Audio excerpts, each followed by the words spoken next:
Assalamualaikum warahmatullahi wabarakatuh. Berbicara tentang Idul Qadir atau peristiwa Ghadir Khum, berarti berbicara tentang kepemimpinan, kewenangan, mungkin pilihan yang lebih luas maknanya adalah kewenangan. Kalau kepemimpinan cenderung bisa bersifat manusia, antar sesama manusia, nabi, imam, tapi kalau kewenangan punya makna yang luas. Karena itu makna wilayah lebih tepat menurut saya diartikan kewenangan atau otoritas, sedangkan makna imamah itu lebih pas diartikan kepemimpinan. Namun, berbicara tentang kepemimpinan tanpa berbicara tentang kewenangan atau otoritas, mungkin kita akan kesulitan untuk mendapatkan sebuah gambaran yang komprehensif. Karena itu, saya ingin memulai sebelum berbicara tentang imamah dalam Islam, baik melalui pendekatan rasional maupun pendekatan tekstual dan historis. Kewenangan berarti hak kekuasaan seseorang atau kekuasaan pihak tertentu terhadap yang lain. Dan itulah yang sering diartikan sebagai wilayah. Nah, dalam Al-Quran sendiri, banyak kata wali atau wali yang masing-masing memiliki makna berbeda-beda. Seperti kalau kita pernah mendengar ayat misalnya wa ma lahu min duni min wal.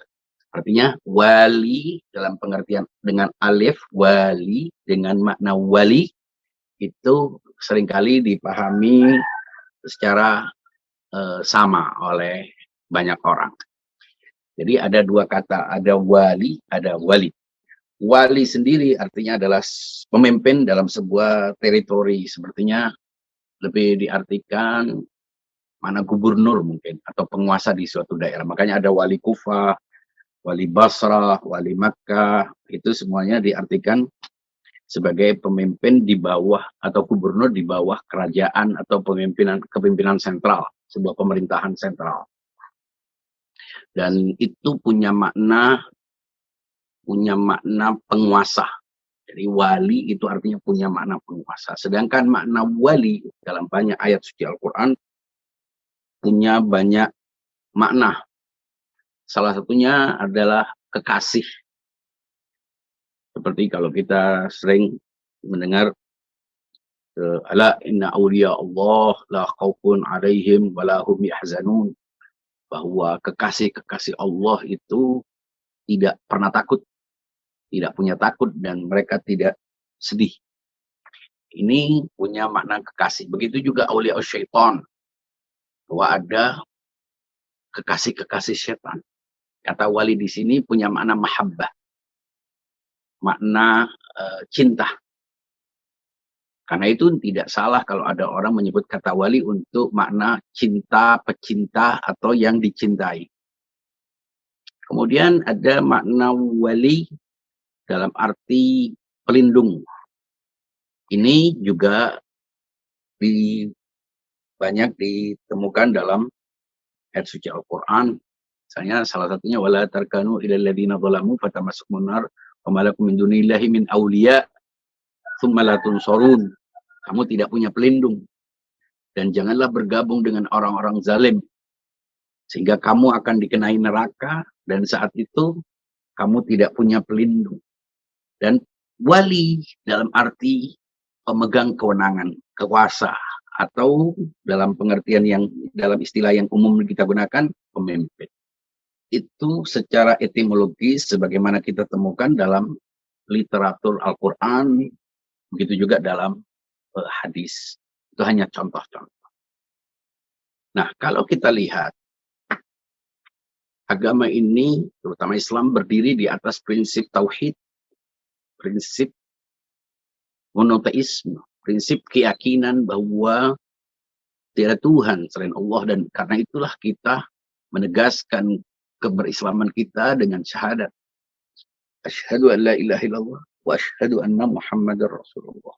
Tapi kalau kita perhatikan dengan seksama, banyak orang memahami tauhid itu meyakini dengan keterbatasan makna Tuhan yang sering kita gunakan.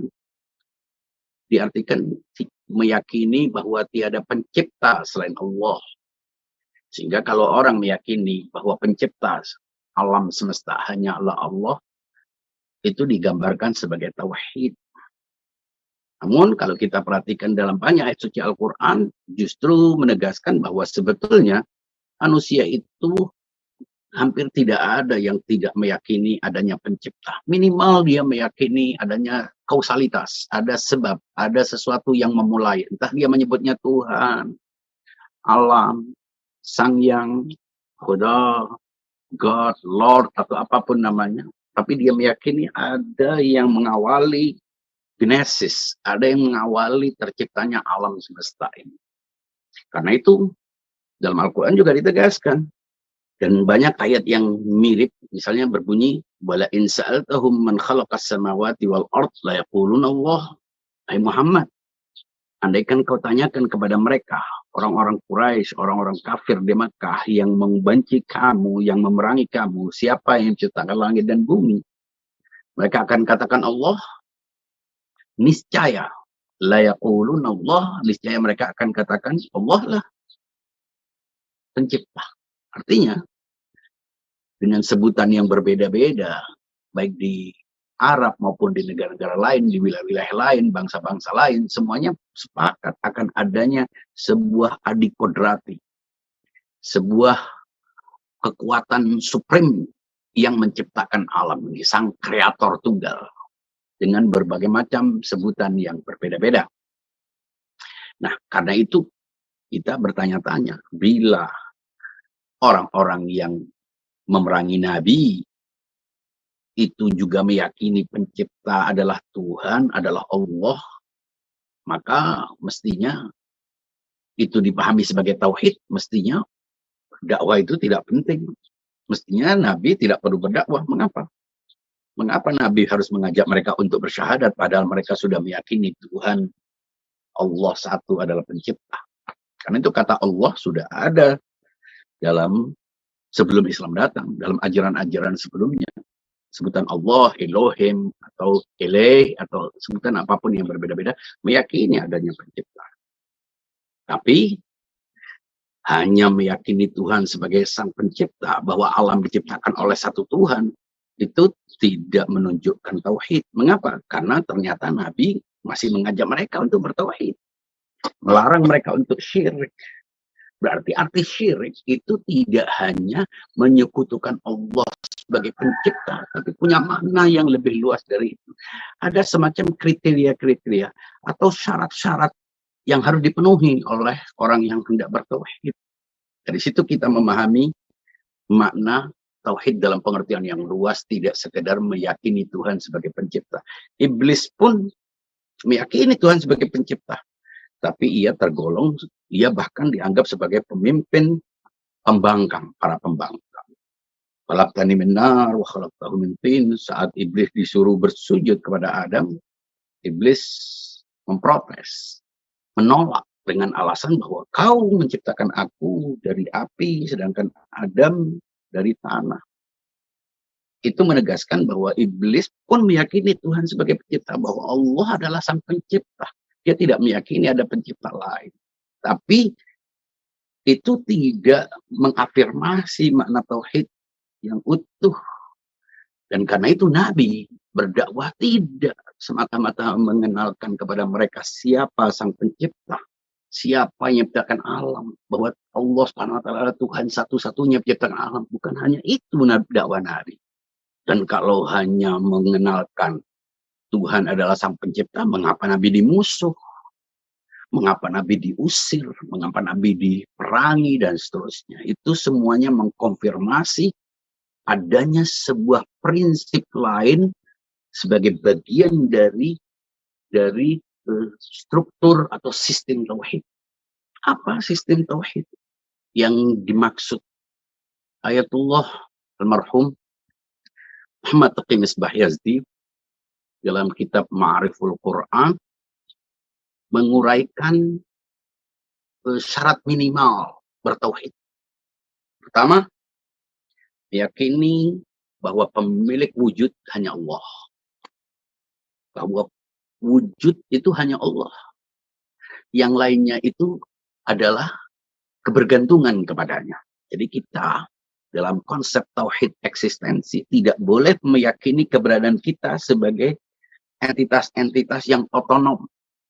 Sebab kalau kita menganggap diri kita sebagai entitas otonom, berarti kita menjadi sekutu Tuhan dalam eksistensi, dalam wujud. Tauhid fi wajibil wujud. Ini syarat pertama. Syarat kedua, meyakini bahwa pemilik wujud itu, sang pemilik tunggal eksistensi, dialah yang menciptakan selainnya. Dialah yang menyebarkan, mencurahkan eksistensi kepada selainnya. Alam dan semua isinya termasuk manusia. Sehingga tidak ada sesuatu apapun yang tidak diciptakan oleh Tuhan. Apapun yang terlintas di benak kita sudah diciptakan oleh Tuhan. Tidak ada sesuatu yang tidak diciptakan oleh Tuhan. Sehingga kita menyebut sesuatu itu ada karena diciptakan.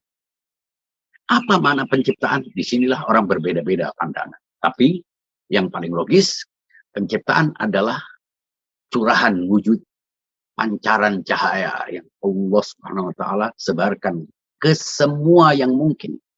Itulah arti penciptaan. Sehingga wajar bila kita meyakini Tuhan sebagai sebagai pemilik eksistensi, bahwa dialah pemilik wujud, bahwa dialah satu-satunya cahaya, maka semuanya adalah pancaran-pancaran dari cahayanya. Dan itulah makna penciptaan. Dan tidak ada manusia yang sebetulnya menolak itu, termasuk kaum eksistensialis, kaum ateis, atau mereka yang mengaku agnostik sekalipun meyakini adanya permulaan dari alam.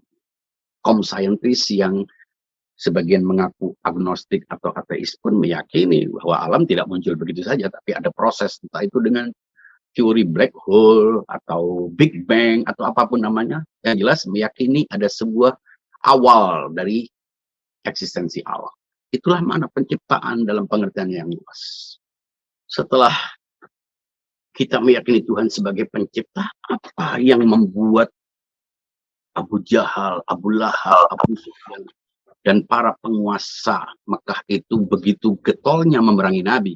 Padahal Nabi hanya berdakwah, mengajak orang untuk tidak menyembah selain Tuhan, untuk tidak menyembah selain Allah. Padahal hanya mengajak masyarakat untuk tidak menyekutukan Allah dengan selainnya. Jadi sekarang kita bertanya-tanya, mengapa dakwah tauhid, dakwah untuk meninggalkan syirik itu justru diperangi sedemikian gigihnya? Mengapa para nabi, Nabi Ibrahim, sebelumnya Nabi Nuh, Nabi Ibrahim, Nabi Musa, Nabi Isa, dan para nabi itu begitu mengalami banyak tekanan dan perlawanan dari masyarakat, padahal mereka hanya menyampaikan minimal dua prinsip, yaitu prinsip bertauhid dan prinsip penolakan terhadap syirik.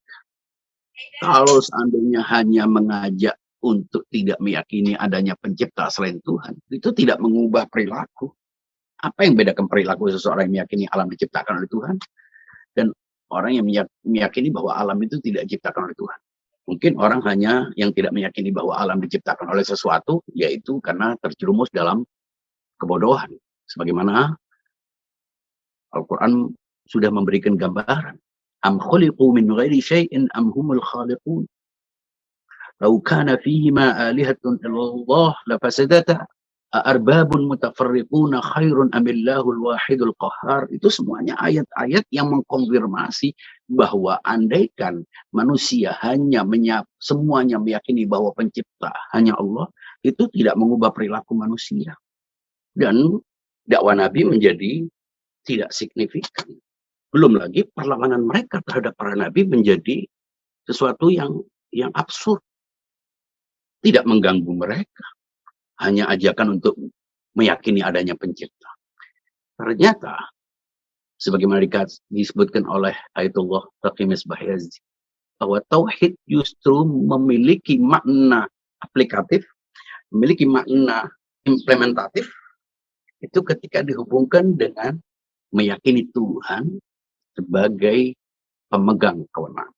Inilah yang sebetulnya merupakan inti dari emanansi atau turunnya makna ketuhanan dalam umat manusia atau alam semesta. Yang menghubungkan kita dengan Allah adalah konsep kewenangan.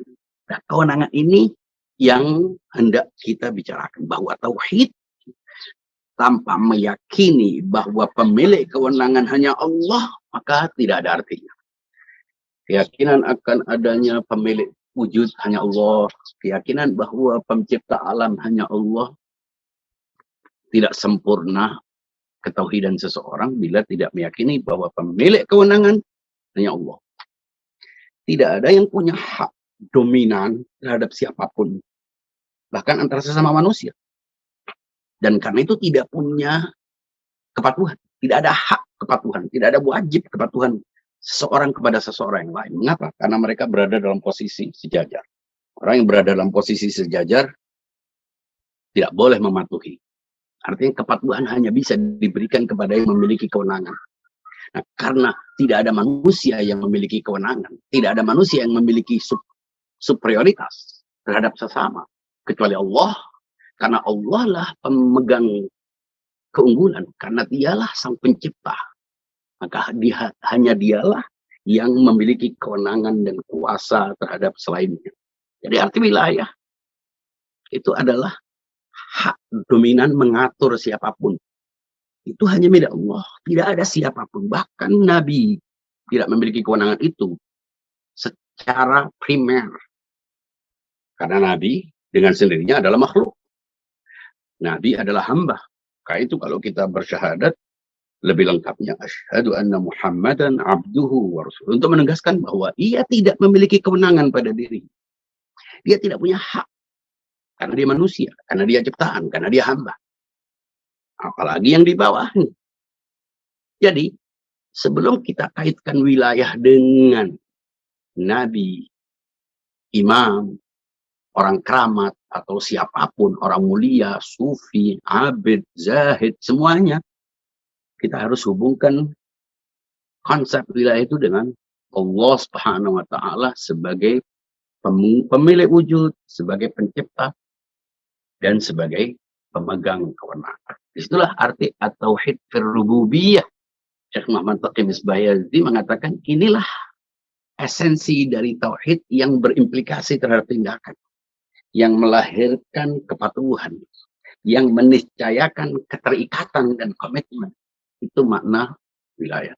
Lalu mengapa para penguasa di Mekah, terutama Kaum Quraisy, begitu menentang Nabi, bahkan paman Nabi, Abu Lahab, menolak itu? Karena dengan tauhid dimaknai sebagai ajakan untuk meyakini bahwa pemegang kewenangan hanya Allah, itu artinya melepas semua tirani-tirani, semua dominasi manusia terhadap manusia lain atas dasar ras, atas dasar harta, atas dasar semua nilai-nilai yang dibangun oleh manusia dalam kehidupan.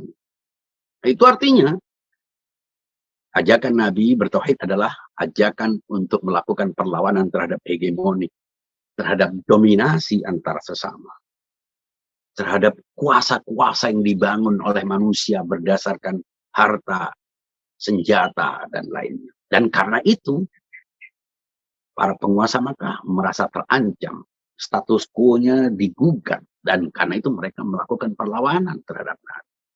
Jadi, dakwah tauhid Nabi yang paling merugikan para penguasa, termasuk Namrud terhadap Nabi Ibrahim, Firaun terhadap Nabi Musa, dan penguasa-penguasa tiran sepanjang masa, selalu melawan dakwahan para nabi, karena dakwah para nabi tidak hanya memperkenalkan Tuhan sebagai pencipta tunggal, tapi memperkenalkan bahwa Tuhan adalah pemilik kewenangan, satu-satunya, tunggal, dan tidak ada yang punya kewenangan selain itu. Sekaligus memperkenalkan dirinya sebagai hamba, memperkenalkan dirinya sebagai ciptaan, dan tidak memiliki kewenangan pada dirinya. Itulah makna wilayah. Karena itu kalau kita temukan dalam ayat suci Al-Quran, ayat yang sering kita baca, terutama pada hari Ghadir Qum, menyebutkan, Innama waliyukumullahu wa rasuluhu walladzina amanu. Bahwa hanya kata innama di situ ada mengandung makna pembatasan. Jadi tidak ada yang punya wewenang. Innama waliyukumullah, satu-satunya yang memiliki kewenangan terhadap kamu, terhadap manusia hanya Allah.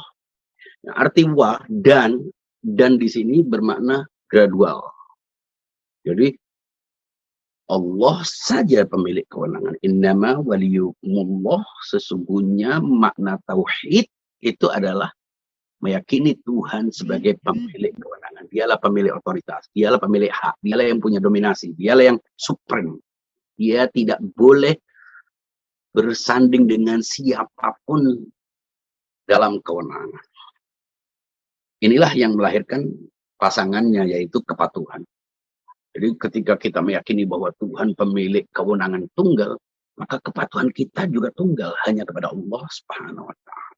Sekarang muncul pertanyaan, kalau memang kewenangan tunggal hanya dimiliki Allah, dan kita hanya punya kepatuhan tunggal kepada Allah, lalu apa arti nabi yang diutus, imam, dan seterusnya? Itu harus kita maknai dalam pengertian yang gradual. Dari situ kita bisa menyusun. Kewenangan pada dasarnya tidak dimiliki oleh siapapun kecuali Allah. Tapi karena Allah Subhanahu wa Ta'ala menciptakan aneka makhluk dari batu, tanah yang tidak bergerak kecuali digerakkan, kemudian tumbuhan, kemudian hewan, kemudian manusia, dan masing-masing memiliki karakteristik, memiliki pola hidup yang berbeda-beda, memiliki kapasitas yang berbeda-beda. Dari situ kita bisa memahami apa dibalik keragaman ciptaan Allah Subhanahu wa Ta'ala di alam ini. Salah satunya adalah manusia. Manusia diberi sesuatu yang membuat dia terdorong untuk mengenali. Dia bisa makan, dia bisa minum, dia bisa melihat, dia bisa mendengar, dia bisa mencium aroma. Sebagaimana hewan, bahkan hewan mungkin lebih tajam pendengarannya, penciumannya, penglihatannya.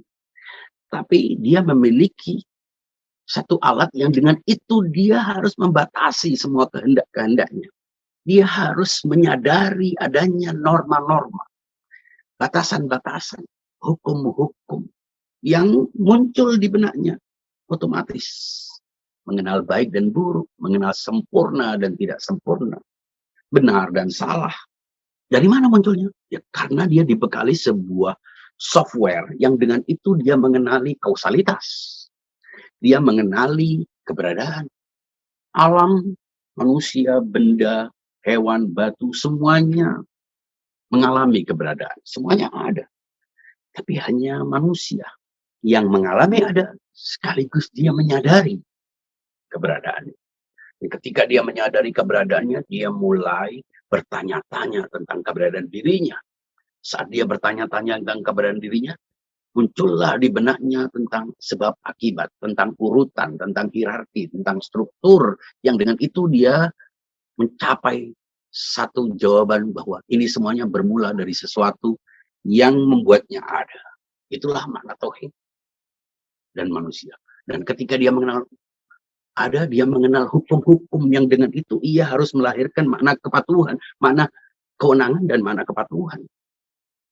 Kalau tidak, sia-sia. Buat apa dia mengenali akal ini? Buat apa tiba-tiba muncul norma-norma tentang kesempurnaan, etika, moral, hukum, dan lain sebagainya? Itu berarti dia diharuskan melakukan aktivitas hidupnya demi survive, demi bertahan hidup, namun dengan menggunakan norma-norma. Norma-norma yang sudah ada dalam dirinya, yang tersimpan dalam dirinya. Ia inherent. Ketika ia disebut manusia, berarti dia harus beraktivitas tidak sebagaimana hewan. Apa? itu membatasi kehendak-kehendaknya. Kalau hewan tingkat kesempurnaannya ketika kehendaknya terpenuhi.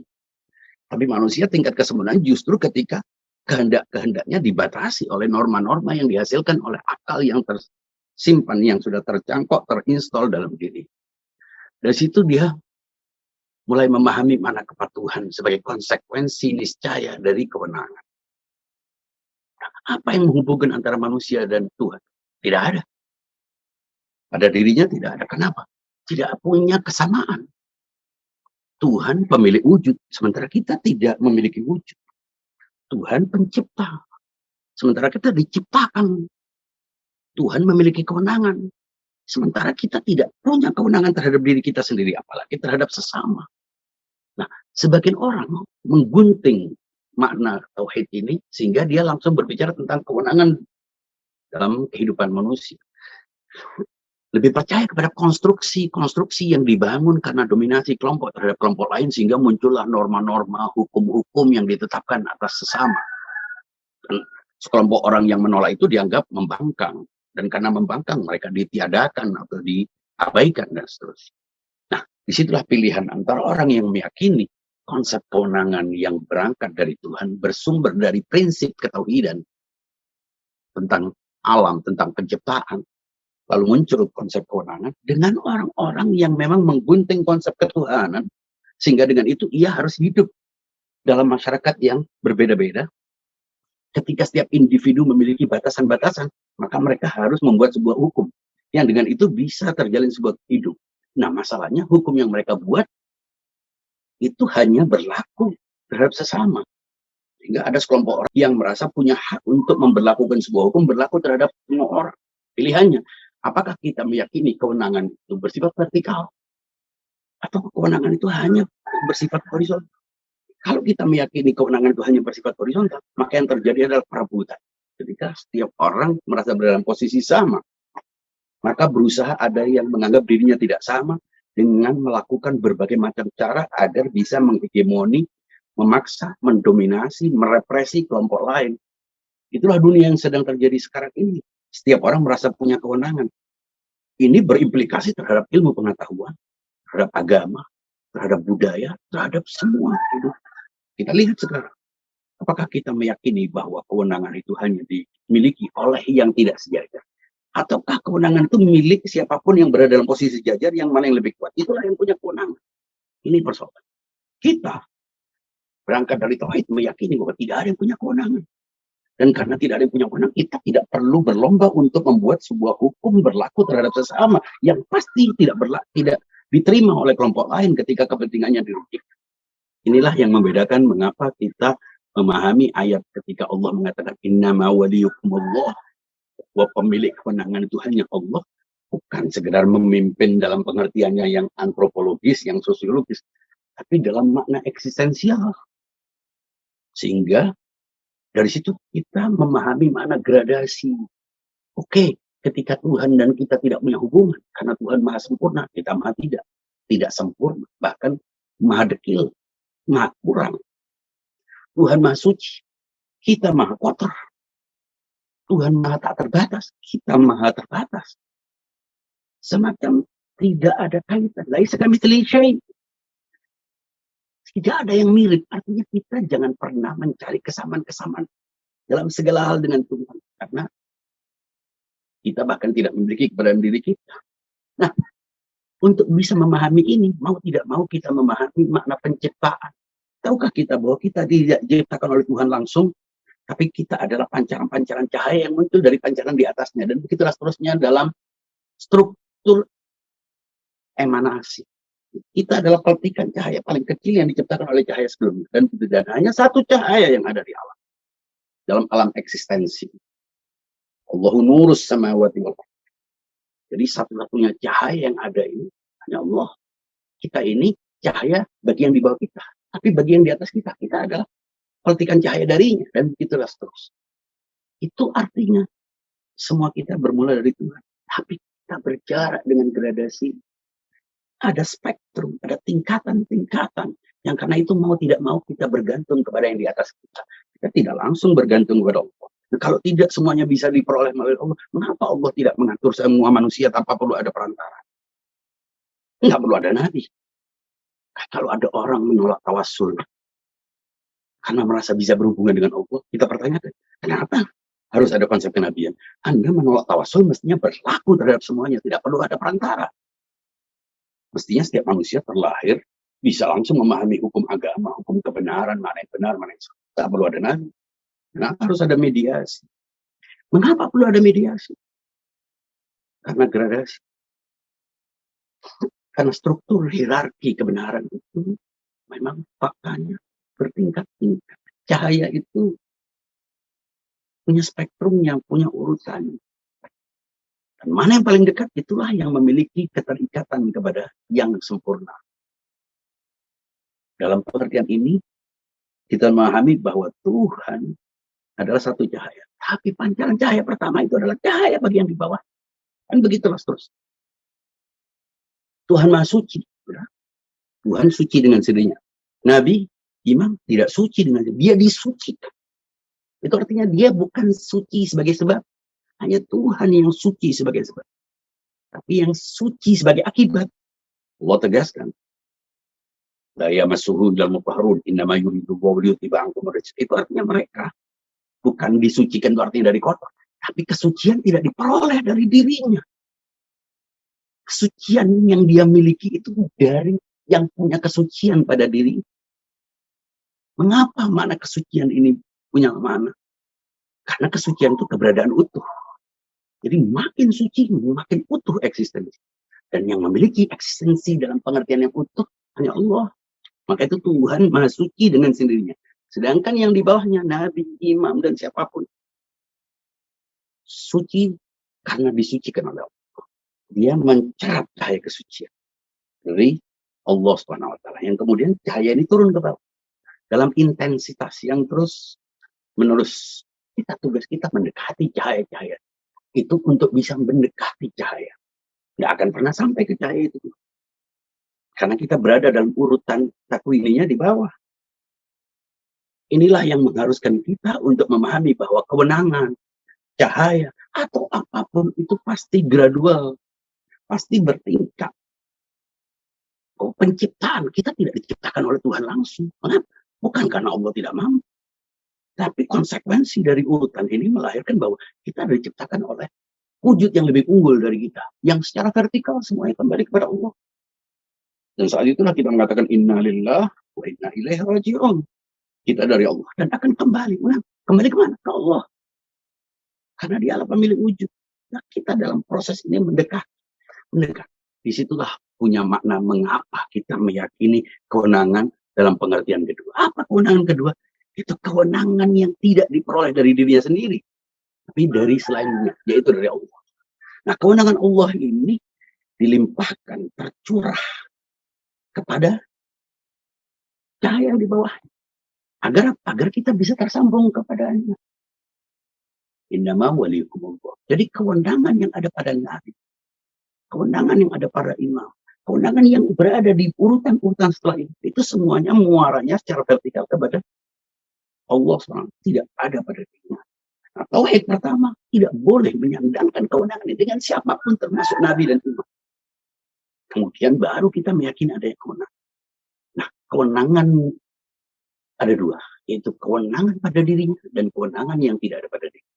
Kewenangan substansial dan kewenangan aksidental. Yaitu kewenangan yang lighairih, dapat dari selainnya, yaitu dari Allah. Nah, kewenangan eksistensi yang aksidental itu ada dua. Itu kewenangan yang langsung terhubung dengan cahaya pertama, dan itu suci, murni, mutlak. Sedangkan kewenangan yang berada di bawahnya adalah kewenangan yang diperoleh dari pemilik kewenangan yang mendapatkan kewenangan dari Allah. Dalam gradasi. Sehingga sama dengan orang yang bekerja di sebuah perusahaan. Dia bekerja sebagai office boy. Siapa yang dia patuhi? Yang dia patuhi adalah direktur utama. Melalui siapa? Melalui supervisor. Supervisor yang mengurusi pekerja-pekerja di bawah. Yang dengan mengikuti supervisor itu berarti dia mengikuti yang di atas. Dari situ makna kewenangan itu muncul dalam bentuknya yang antropologis dan sosial. Apa itu? Imamah. imamah ketika berhubungan dengan umat. Sementara kewenangan meliputi mana eksistensial. Jadi secara ontologis kewenangan itu wilayah. Secara antropologis, secara historis, secara sosiologis itulah yang digambarkan sebagai imamah. Nah, imamah inilah arti kewenangan yang dilimpahkan oleh Allah kepada manusia. Nabi sebagai pemegang kewenangan aksidental pertama. Dan karena itu tidak ada yang bisa menempati posisinya. Tidak ada yang bisa menempati. Dan kalau kita mengikuti kewenangan di bawahnya, justru itu karena Nabi. Jadi kalau kita mengagungkan Idul Qadir, memperingati Idul Qadir, mengenang Idul Qadir, itu sebenarnya sedang merayakan kenabian. Maka dari itu, dakwah Nabi yang paling utama apa? Bukan puasa, bukan sholat, bukan apa. Tapi dakwah Nabi yang paling utama adalah membangun sistem yang dengan itu sholat, puasa, zakat, dan semua hukum-hukum bisa berdiri. Sistem. Ya ayyuhar rasulu balligh ma unzil ilaika min rabbik fa in lam taf'al fama ballaghta risalatah. Jadi dakwah Nabi yang utama adalah menegaskan sistem kewenangan. Yang dengan itu semua hukum-hukum ini bisa berlaku. Apa arti perintah-perintah undang-undang bila tidak ada yang menegakkan? Inilah makna kenapa ketika kita menerjemahkan ya ayyuhar rasulu balligh ma unzila ilaika min rabbika fa in lam taf'al fama ballaghta risalatah. Artinya buat apa hukum-hukum ini? Buat apa undang-undang? Buat apa norma-norma? Buat apa aturan-aturan bila tidak ada parameter yang mengawal? Wahyu diturunkan oleh Allah kepada Nabi. Nabi wafat dan itu ditegaskan. Wa ma Muhammadun illa rasul qad khalat min qablihi rusul afa in mata aw qutila anqalabtum ala aqabikum. Apakah ketika ia wafat atau terbunuh kemudian kalian kembali ke belakang karena tidak ada cahaya wahyu. Wahyu itu akan suci selamanya karena ada penerimanya dan ada pengawal. Sesuatu dianggap mulia bila dimulai dengan yang sempurna dan berakhir dengan sempurna. Apa arti sebuah hukum, sebuah agama yang hanya menawarkan sebuah kebenaran yang jelas hanya pada masa tertentu kemudian berakhir? Bukan agama. Agama itu dari mana? Kemana? Proyeksinya jelas, targetnya jelas. Nah, berbicara tentang ini tidak mesti kita menemukan fakta historisnya. Karena ini dalam diskursus yang rasional dan filosofis.